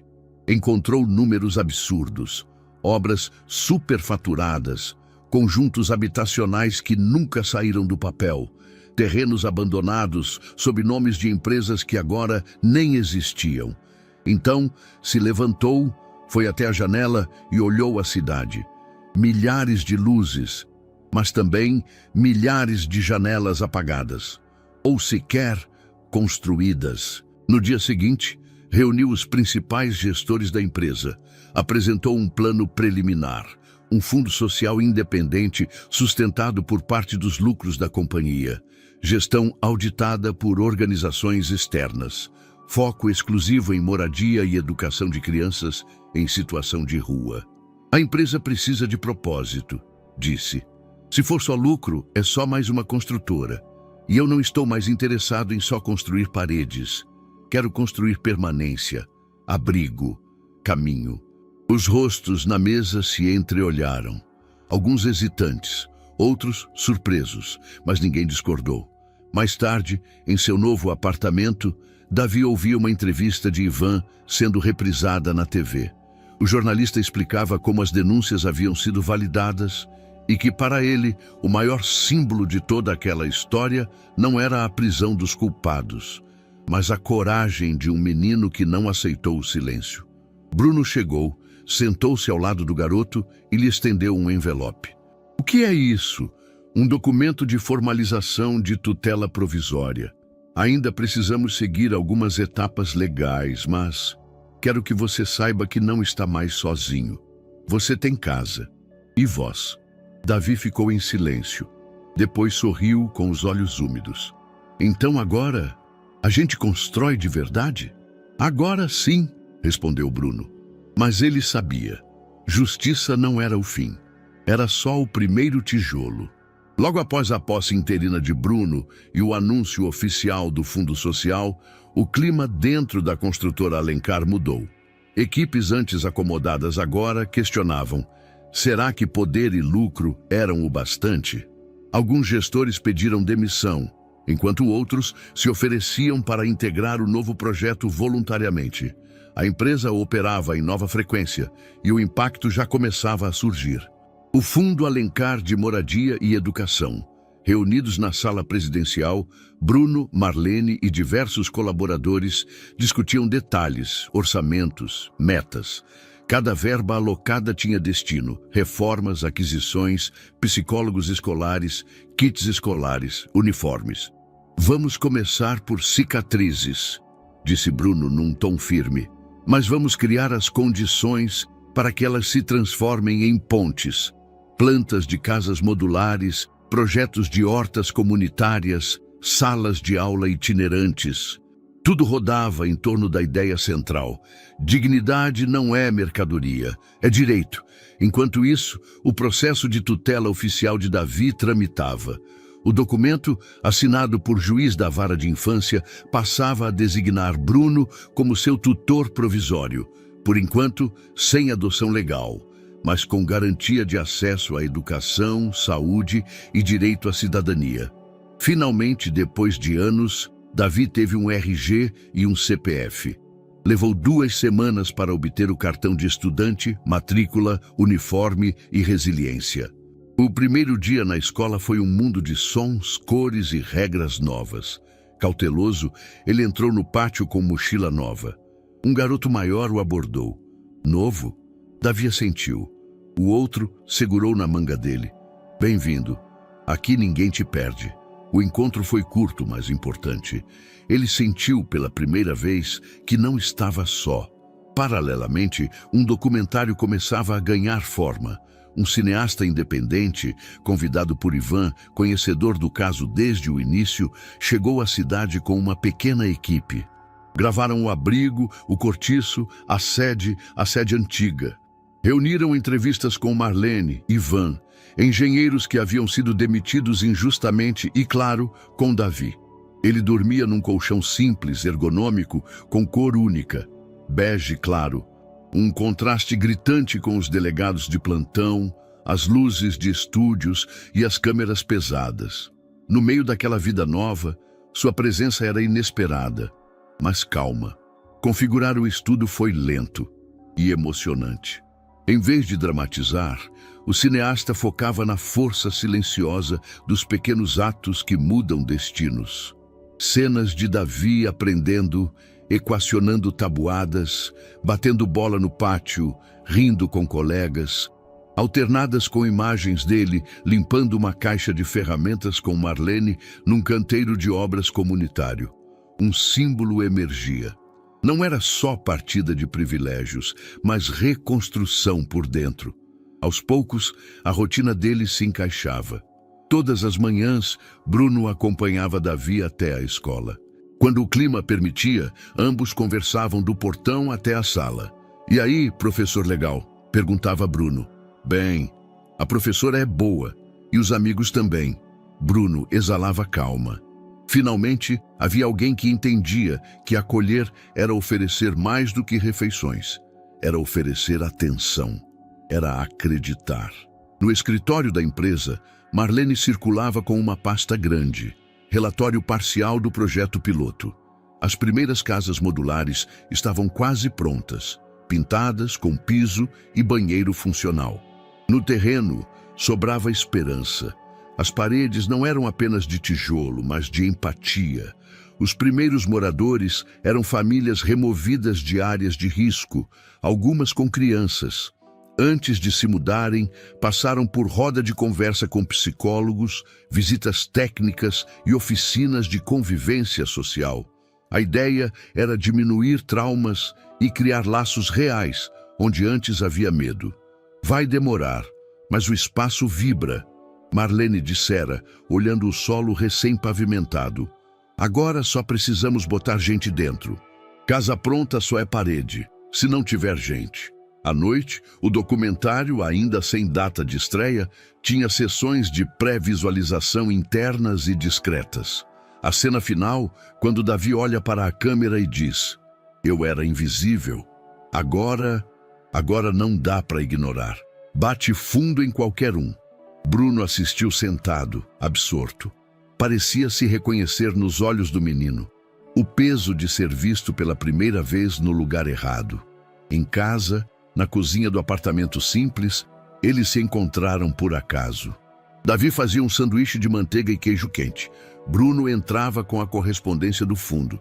Contas de luz, permissões, recibos. "Olha só", falou Bruno. "Nossa primeira prestação de contas, sem maquiagem, para mostrar que cuidar tem que ser transparente." Davi ergueu a mão suja de manteiga. "E meu sanduíche é legítimo?" Bruno sorriu. "Legitímimo." Pausa. Depois: "Você é." Na próxima semana faria um evento para marcar a inauguração das primeiras casas. Um piquenique comunitário. Agenda a ser batida e mostrada na TV local e nas redes sociais. O documentário, ainda não lançado, forneceu trechos para teasers.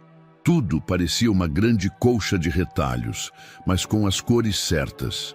E para cada criança que recebeu dignidade, outra despertava para a construção de um futuro que antes ninguém sequer ousava imaginar. Para Bruno, eram as primeiras peças de um legado verdadeiramente seu. Não construído apenas com concreto, mas com propósito. E isso ele finalmente entendeu, era o que não se compra. O céu estava claro no dia da reinauguração. Após semanas de reformas, a nova sede da construtora Alencar abriria oficialmente suas portas. Mas agora, não mais apenas como sede administrativa, e sim como símbolo de reparação. O prédio foi rebatizado Centro Júlia Andrade de Projetos Sociais e Habitação Popular. O letreiro, em aço fosco, foi instalado no topo do edifício com vista panorâmica para a periferia da Zona Sul.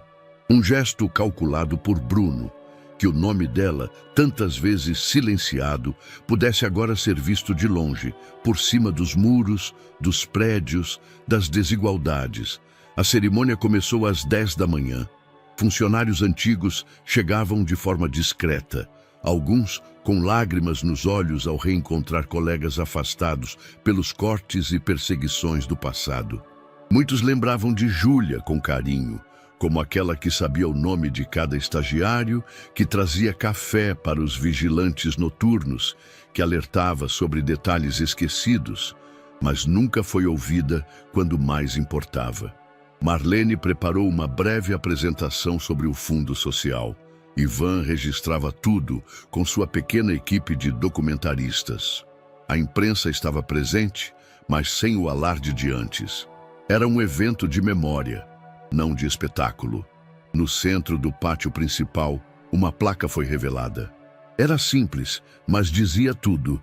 Em memória de Júlia Andrade, cuja verdade constrói mais do que qualquer cimento. Bruno tomou a palavra pouco depois. Vestia camisa clara, sem paletó, olhos marejados. Havia ensaiado, mas desistiu na última hora. Falou como quem precisava se despir. Este lugar não é um monumento, é um pedido de desculpas. Júlia acreditava que ouvir era mais importante do que mandar. E hoje, essa empresa só existe porque, mesmo depois de morta, ela continuou tentando falar. Aplausos tímidos viraram salva de palmas. Hoje homenageamos o que ela deixou, mas acima de tudo, corrigimos o que foi tirado dela. Em seguida, Bruno chamou Davi ao palco improvisado. O garoto subiu entre olhares de orgulho e carinho. Agora vestia uniforme escolar, boné para o sol e nas mãos uma carta. Eu escrevi isso para minha mãe, mas nunca tive onde ler, disse. O silêncio foi absoluto. Davi abriu a folha com cuidado. As letras estavam tremidas, corrigidas a lápis, mas firmes. Mãe, eu achei você, mesmo quando diziam que não dava. Eu levei seu bilhete e ele abriu portas, gritou por nós dois. Eles agora sabem o que você tentou dizer e vão lembrar do seu nome, porque ele está em cada parede daqui. Eu estou estudando, comendo, aprendendo e cuidando do que era seu. Sua verdade. Obrigado por não desistir, mesmo quando o mundo virou as costas. Eu sou seu filho e sou hoje parte de tudo que você sonhou. Davi respirou fundo antes de dobrar o papel. Vários funcionários enxugavam os olhos. Marlene, emocionada, segurava um lenço no peito. Ivan parou de gravar por um segundo. Precisava simplesmente viver aquele momento. No fundo da plateia, uma ex-recepcionista que trabalhara com Júlia por 5 anos, ajoelhou-se em silêncio, como quem agradece. Após a cerimônia, todos foram convidados para visitar a ala comunitária da nova sede. Um espaço com biblioteca, laboratório de informática e salas de atendimento psicológico para crianças acolhidas. Na entrada, uma parede de vidro exibia frases que Júlia costumava dizer no escritório, resgatadas por antigos colegas. Não existe projeto bom que não comece por escutar. A pressa do lucro mata o tempo do cuidado. Um bilhete pode salvar uma vida, ou uma empresa. Na saída, Bruno segurou Davi pelos ombros. A gente não pode mudar o passado, mas pode fazer dele uma fundação, não um túmulo. Ela ia gostar disso tudo? Acho que sim, respondeu Bruno sorrindo. Mas ia mandar pintar tudo de outra cor e dizer que precisava de mais plantas. Davi riu e depois ficou sério. Hoje foi o melhor dia da minha vida e ainda é só o começo. Ali, no prédio que um dia simbolizou poder e silêncio, agora nascia um novo significado, com tijolos de verdade, com memória e com o nome certo estampado na entrada. As rodas do carro da empresa giravam devagar pelo bairro Jardim Esperança, uma das regiões mais afetadas pelo abandono urbano.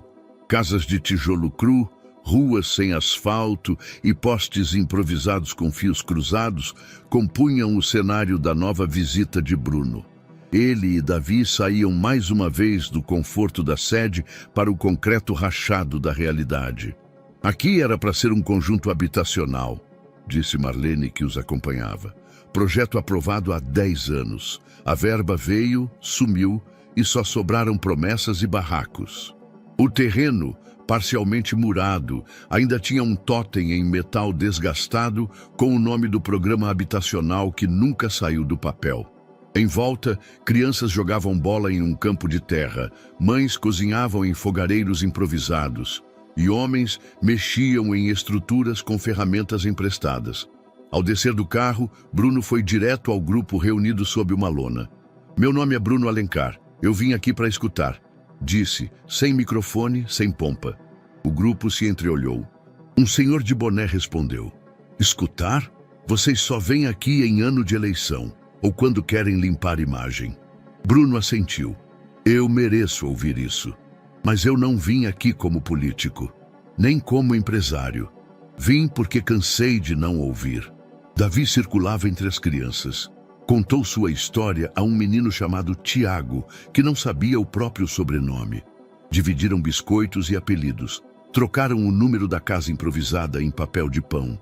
Enquanto Bruno anotava as demandas da comunidade, Davi tirava fotos dos pontos mais críticos: fiação exposta, ralos entupidos, paredes cedendo.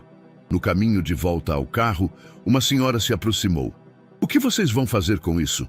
Bruno respondeu sem hesitar. Voltar e construir. Mas, dessa vez com vocês dentro do projeto. De volta à sede, Bruno apresentou ao Conselho de Gestão um novo modelo de parceria com as comunidades. Chamou de Canteiro Aberto. Todas as novas obras da empresa seriam acompanhadas por representantes das famílias locais com direito a voto nas decisões estruturais. Além disso, cada projeto incluiria espaços de uso coletivo, praças, hortas, bibliotecas e salas de apoio psicológico. Vamos reduzir o lucro no início, explicou, mas vamos construir algo que dura, que não seja só venda, seja vínculo. A proposta dividiu opiniões. Isso vai espantar investidores, disse um diretor, e atrair uma geração inteira de consumidores com consciência, respondeu Bruno. A elite empresarial, ao saber dos planos, reagiu com desdém. Colunas de opinião o chamavam de idealista fora da realidade. Alguém que confundia gestão com caridade. Em eventos do setor, era tratado com frieza. Convites começaram a diminuir. Investidores habituais recuaram. Mas a resposta nas ruas era outra. Moradores faziam mutirões para limpar áreas em que sabiam que a Alencar entraria. Jovens enviavam currículos. Professores se ofereciam como voluntários. ONGs buscaram parceria. A hashtag #MarCanteiroAberto ganhou força nas redes. Vídeos curtos mostravam Bruno e Davi ouvindo comunidades, sentados em caixotes, comendo em marmitas, rindo com operários. Você está virando celebridade, disse Davi rindo ao ver um vídeo deles no celular. Não, tô só pagando o que devo, respondeu Bruno. O problema é que demorei demais para entender o que devia. O primeiro projeto a ser reerguido foi justamente o de Jardim Esperança. Marlene coordenou a obra pessoalmente. Davi organizou um grupo de jovens para documentar o processo com celulares. A cada etapa, fotos, depoimentos e números eram expostos no mural do bairro. E o mais importante, cada família sabia o que estava acontecendo. Num fim de tarde, Bruno sentou-se ao lado de um pedreiro. O homem olhou para ele, sujo de cimento, e perguntou: por que você está aqui? Isso tudo dá mais trabalho do que deixar como estava. Bruno respirou fundo, olhando o bloco que o outro segurava. Porque agora eu entendi que poder que não repara é só repetição de erro. O pedreiro sorriu e entregou o bloco nas mãos de Bruno. Então bota esse aqui no lugar certo. Bruno fez isso. sem cerimônia, sem plateia, apenas com as mãos sujas e consciência limpa. A capa do livro era simples. Um fundo azul escuro, quase noite, com o desenho de um bilhete dobrado em cima de um concreto rachado. O título, em letras pequenas mas precisas: Bilhete para um futuro, a verdade que salvou uma cidade. Autoria compartilhada: Davi Andrade e Ivan Muniz. O livro foi lançado sem grande alarde, numa pequena editora independente, mas ganhou força pelas redes sociais, pelas matérias em portais e principalmente pelo boca a boca entre professores, educadores sociais e jovens das periferias. Era mais que um relato, era uma carta aberta para o país. Ali, Davi contava tudo: sua vida nas ruas, o cortiço, o bilhete da mãe, o encontro com Bruno, o dia do leilão, a prisão injusta e o que veio depois. Ivan, por sua vez, intercalava com análises jornalísticas, notas históricas e dados sociais, dando peso ao relato e estruturando-o como obra de memória coletiva. O lançamento foi feito na biblioteca comunitária da nova sede da Alencar, agora renomeada como Espaço Júlia Andrade, com plateia cheia e presença de crianças atendidas pelos projetos da empresa. Davi falou com segurança. Estava mais alto, mais firme, mas ainda com o mesmo olhar doce. Quando agradeceu à mãe, à memória dela e a todos os invisíveis que o inspiraram, houve silêncio e lágrimas. E quando terminou com uma frase simples: somos muitos, mas agora somos vistos, o aplauso foi de pé. A repercussão levou Davi para outros espaços.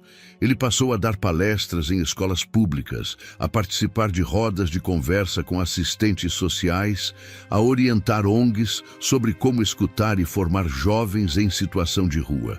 Criou, com apoio de Marlene, o Grupo Semente, uma rede de ex-moradores de rua que atuavam como mentores para crianças recém-acolhidas. A gente é quem entende o chão que falta, dizia ele. Enquanto isso, Bruno amadurecia uma decisão que já não cabia mais no silêncio. A tutela de Davi era legal, mas provisória. E ele sabia que era hora de dar ao menino o que nenhum documento anterior tinha dado: um lugar permanente, oficial, de pertencimento. No cartório, com Ivan como testemunha, Bruno iniciou o processo de adoção definitiva. Quero assumir tudo, disse ao juiz. Não por caridade, nem por dívida, mas porque esse menino é minha casa. A burocracia foi longa, mas o apoio social, jurídico e popular acelerou o trâmite. A última barreira era o nome. Bruno conversou com Davi antes de sugerir qualquer coisa. Você quer manter o nome da sua mãe, certo? Davi olhou para o chão e depois assentiu. Ela me fez ser quem eu sou. O Andrade é dela, e dela eu não abro mão. E se fosse Davi Andrade Alencar? Davi pensou por um instante. Um leve sorriso escapou. Então fica tudo que eu sou, e tudo que eu posso ser. Quando o documento chegou, foi Marlene quem trouxe o envelope até a sala. Temos um novo nome na família, anunciou, com lágrimas no canto dos olhos. Davi abriu devagar. O papel era branco, limpo, frio, mas para ele parecia quente. Pela primeira vez, tinha um nome completo. Um nome com raízes e com asas. Davi Andrade Alencar. Era como construir uma casa sobre o que restou de um abrigo em ruínas. Só que desta vez, com estrutura de verdade, de alma. Mais tarde, naquele mesmo dia, Bruno chamou Davi para jantar fora. Não em restaurante fino, mas num dos novos bistrôs populares, criados em parceria com o projeto social. Comeram pastel, dividiram um guaraná e depois caminharam de volta a pé. O vento batia forte, mas eles riam, como quem sabia que já havia enfrentado tempestades maiores. Bruno parou num ponto da calçada e apontou para um prédio novo. Ali vai ser o Instituto Júlia, curso técnico, oficinas, apoio psicológico. Você vai ser um dos coordenadores do Conselho Juvenil. Davi arregalou os olhos. Eu? Quem melhor? Você entende o que ninguém ensinou e tem a coragem de falar. Davi encarou o prédio ainda em construção. Tijolos, andaimes, pessoas trabalhando. Então vamos construir isso juntos. Como sempre deveria ter sido, respondeu Bruno. E seguiram andando, lado a lado, pai e filho. Mentor e herdeiro de uma luta que agora ganhava forma. Palavra, tijolo e alma. O salão principal da Feira Internacional de Justiça Urbana estava lotado. Líderes comunitários, prefeitos de diferentes países, engenheiros sociais, arquitetos, assistentes de campo, estudantes e empreendedores se reuniam para discutir políticas de habitação acessível, inclusão social e inovação humana. Mas naquele ano, todos esperavam um nome em especial: Davi Andrade Alencar. Aos 24 anos, ele não era mais o garoto de rua que invadira uma reunião de acionistas. Era agora referência em urbanismo humano, ativismo juvenil e reestruturação cidadã. Mas o olhar, firme, sereno, real, ainda carregava o menino que sobreviveu à invisibilidade. No telão, enquanto a plateia se aquietava, apareciam imagens do documentário que mudou tudo. A voz de Júlia ecoando novamente, o pendrive na mão de Davi, o silêncio interrompido. Bruno, nos bastidores, ajeitava discretamente o paletó. Já não precisava estar em destaque. Aquela história agora era de Davi e do país que aprendera com ele. A apresentadora subiu ao palco. Senhoras e senhores, recebam com carinho Davi Andrade Alencar. Palmas, longas, sentidas. Davi entrou com passos calmos. Vestia uma camisa clara, calça social, sem ostentação. No peito, um crachá com a inscrição: Conselheiro Nacional de Desenvolvimento Humano. Ele olhou a plateia, respirou fundo e falou: há alguns anos eu não tinha nem nome, nem endereço, nem escuta. O silêncio foi absoluto. Minha mãe, Júlia Andrade, foi silenciada por uma mentira, mas deixou um bilhete. E esse bilhete me deu um motivo para continuar. Eu levei essa verdade até um lugar onde ninguém me esperava. Uma sala cheia de poderosos. Imagens dele, ainda menino, de uniforme escolar, apareceram no telão. Naquela sala, eu era só mais um moleque sujo. Mas naquela gravação, minha mãe falava com dignidade, e dignidade é o que nunca pode ser ignorado. Ele parou, engoliu seco. Hoje, o instituto que leva o nome dela já atendeu mais de 20 mil crianças. E o projeto que construímos juntos não ergue só paredes. Ele planta raízes, ele devolve identidade, ele constrói vidas. A plateia começou a se emocionar. Muitos enxugavam lágrimas discretamente. Davi sorriu. Eu não vim aqui vender esperança. Eu vim mostrar que a esperança pode ser construída, tijolo por tijolo, mas só se a gente parar de ignorar quem sempre teve algo a dizer. Ele estendeu a mão. Um telão mostrou ao fundo a primeira casa do projeto Canteiro Aberto, ainda habitada pela mesma família. Meu nome é Davi Andrade Alencar, e eu sou filho de uma mulher que ninguém quis ouvir. Mas hoje todo mundo escuta o que ela disse. Palmas, gritos, aplausos de pé. Nos bastidores, Bruno enxugou os olhos. Não de tristeza, mas de um orgulho que transcendia o próprio ego. Ele se lembrou do primeiro dia em que viu aquele menino parado diante da empresa, com o bilhete nas mãos. Tio, eu posso salvar a sua empresa. E ele salvou, mas salvou mais do que isso.